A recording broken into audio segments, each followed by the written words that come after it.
Welcome back to Uni Recapped. Today I will show you a 2016 Japanese anime titled Blood Blockade Battlefront.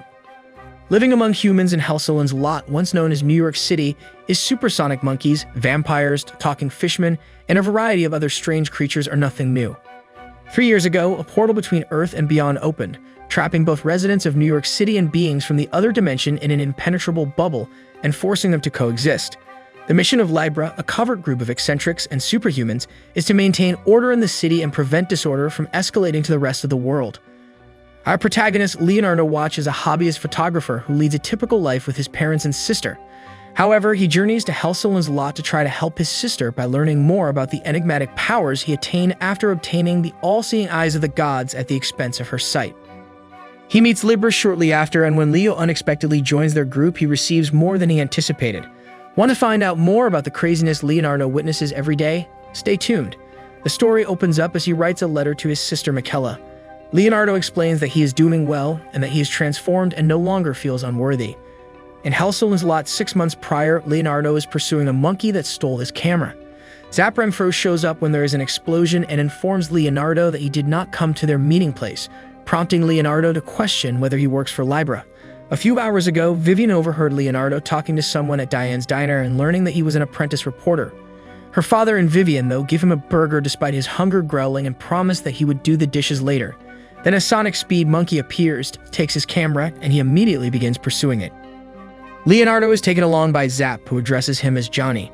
Shane Sumerangi argues that Klaus von Reinhers can't greet him as Johnny Landis because Johnny just passed away. Leonardo apologized for lying, but after learning about the covert organization Libra, he suspected they could know something.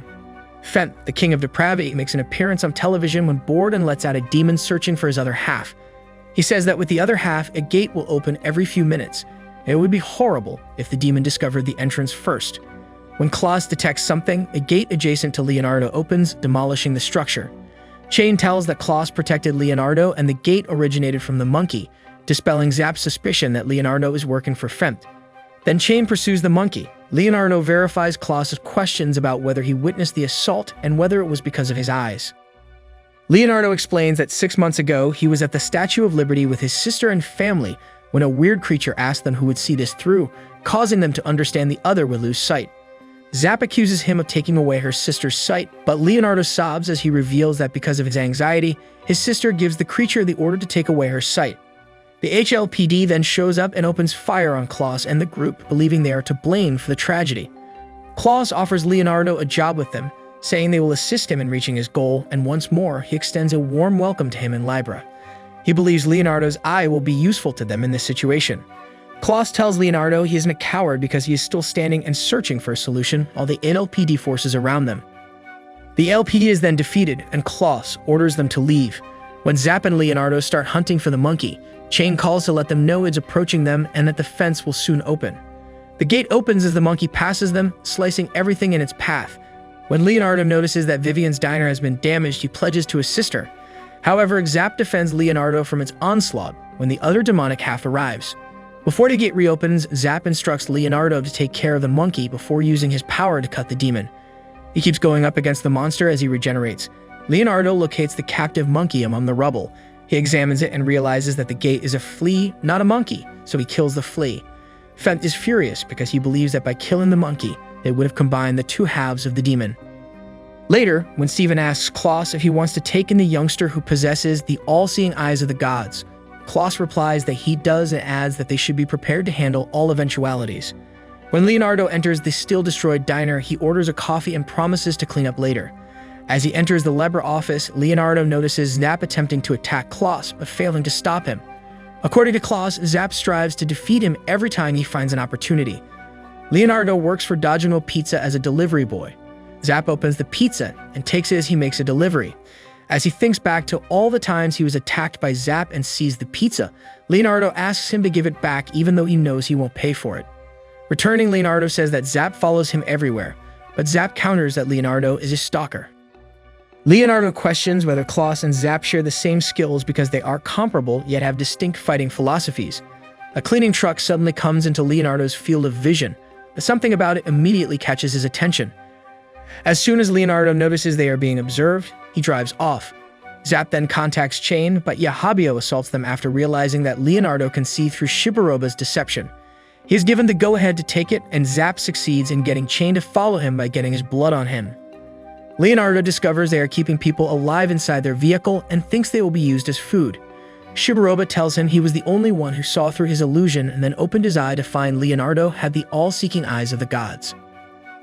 He then warns them that cannibalism is illegal and they won't get away with it. Leonardo uses his power to make them see the monkey as he searches for a method to get away on his own. However, when Yahabio begins to choke him, he uses his power on them all once more and the truck flips over due to their inability to handle what they witness. At that precise moment, Chain begins pursuing the burning thread as Zap opens his eyes and lights up his blood. Klaus and Steven follow Chain and they get to the truck. Yushibo is instantly defeated by Steven, and Yahabio and Shiburoba are destroyed by Klaus.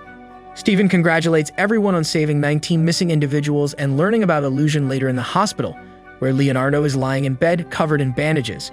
After a few days, Leonardo begins to feel better. He wanders around the hospital and snaps photos, but when he comes upon a cemetery, he finds it morbid. Then a girl chuckles and claims that's why she's the only one who visits the graveyard.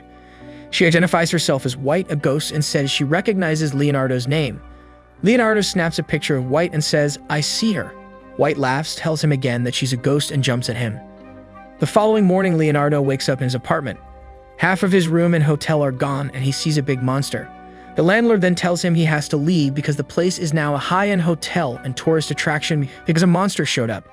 He ends up sleeping in the office, so Steven asks Gilbert if they should raise his pay since he still works at his other job and sends money home. Gilbert says he had the same idea, but Leonardo won't take more than the regular pay. Then Zap comes and sits on the top of Leonardo's head. He says he fought someone who looked human but kept fighting even after his head was cut off. Steven talks about a drug called Angel Scale, which temporarily lets people change their bodies, and tells Chain and Zap to start looking into it. Then Sonic starts looking at Zap. When his eyes move down, Zap realizes that Leonardo has stopped breathing, so he starts shaking him to make him wake up and not die. Even though they try hard, they can't find anything about Angel Scale.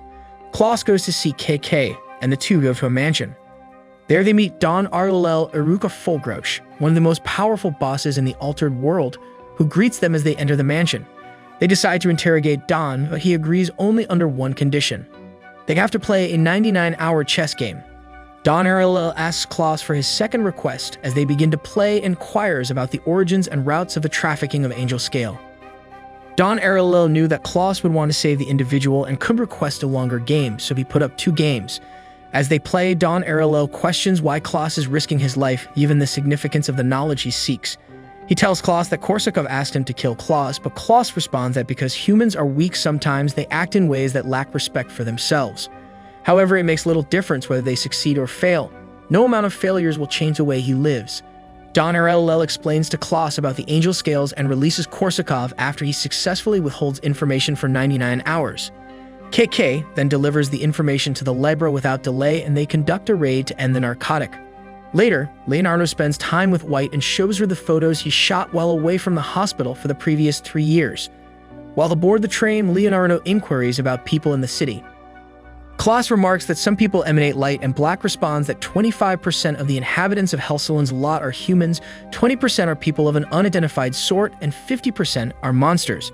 Black responds that the remaining 5% are deadly and cannot be seen with ordinary sight. They converse with Patrick while the Libra is holding a party. When Klaus asks Leonardo how he is, the latter replies that he saw someone with an amazing crimson aura spread out like wings. Everyone gathers around him at that precise time, and music stops. Zap informs Leonardo that he saw a vampire, as they want him to validate what he said and show him a red color to see if it looks like that. Everyone is saddened by Klaus' suggestion that they need to call a specialist, but Steven responds that he will still come even if they don't. Zap is the one Zap asked about, but even Zap is irritated. Blitz T. Abrams, sometimes known as Lucky Abrams, is a renowned vampire expert Klaus regards as a mentor, according to Zap. A monster then smashes a vehicle, causing an incident, and a piece of glass strikes Zap's forehead, and a piece of metal strikes Leonardo on the head. At that very moment, Blitz phones Zap and responds to Zap's remark that simply being lucky won't win you that name. Gilbert says that he was surprised they knew Blitz was coming because he hadn't been informed when they arrived at the Libra office. Gilbert responds that there had been an incident at the airport and everyone, except for Klaus, had anticipated his arrival. Leonardo nods in response to Zap's question about whether he now understands the significance of Blitz's nickname and everyone else's reactions when they first learned of him. Blitz displays a severed arm holding a piece of paper and claims it has something to do with Elder 13, a distinguished group of 13 eternal beings with an astounding capacity for regeneration and almost no infirmities. He revealed that they only encountered them once and lost a sizable number of people, and he thinks the names on the piece of paper the hand is holding are the actual names of those victims. He asks Leonardo if he can read it with his eyes. Leonardo tries to read it but suddenly notices sparks and a raging flame. Leo, Blitz, Klaus, and Zap move toward the eternal nothingness. They stop at the Jägergashead Central Station, which is situated precisely over the opening at the center of Helseland's lot. Blitz explains that they will use Leonardo's eyes to search. When anything strange is detected, he instructs Leonardo to close his eyes, but only at the last possible second. Leonardo tells Blitz that he saw much more than just 13 as he peers into the hole and experiences eye pain. Gilbert phones Klaus and informs him that the FBI needs assistance as they fight Elder-class blood breeds. Steven and KK go out to find the vampires at the station. They encounter some ghouls made by the vampires, but they are quickly vanquished.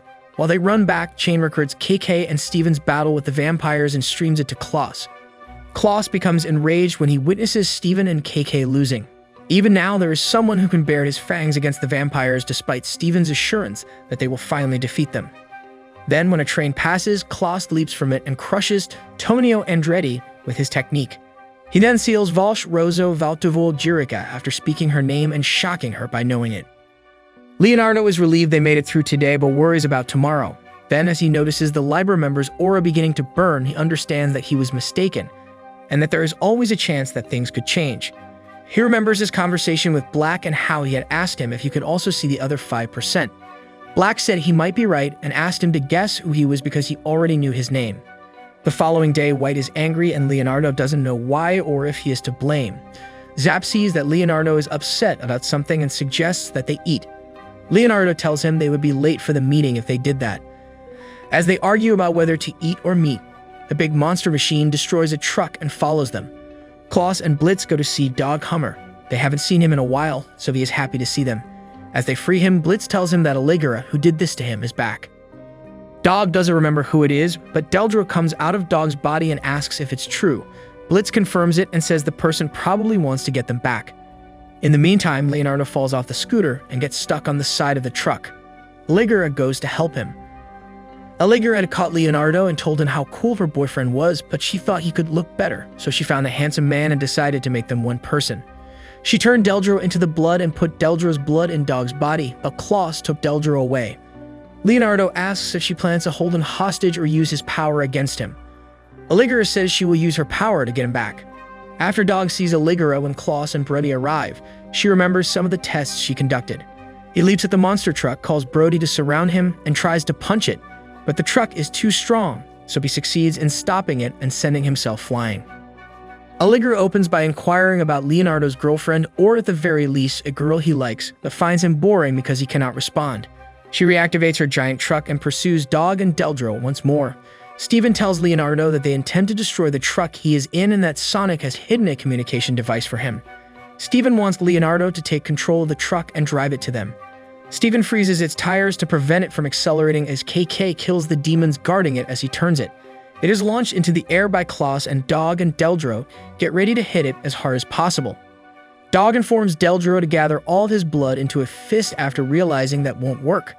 Deldro objects because it would put Dog at risk, but he eventually agrees and forms a fist with his blood.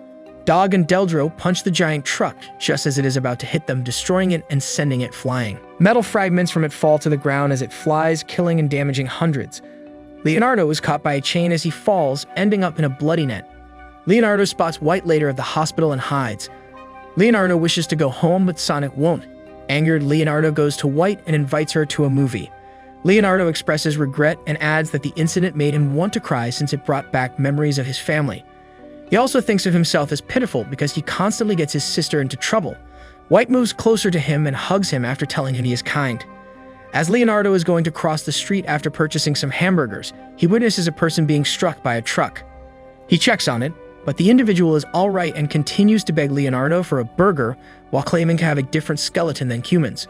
Martin and Roger, two truck drivers, emerge and berate him for crossing the street carelessly. Roger offers him his half-eaten hamburger because he can tell he's okay and doesn't want to stir up trouble.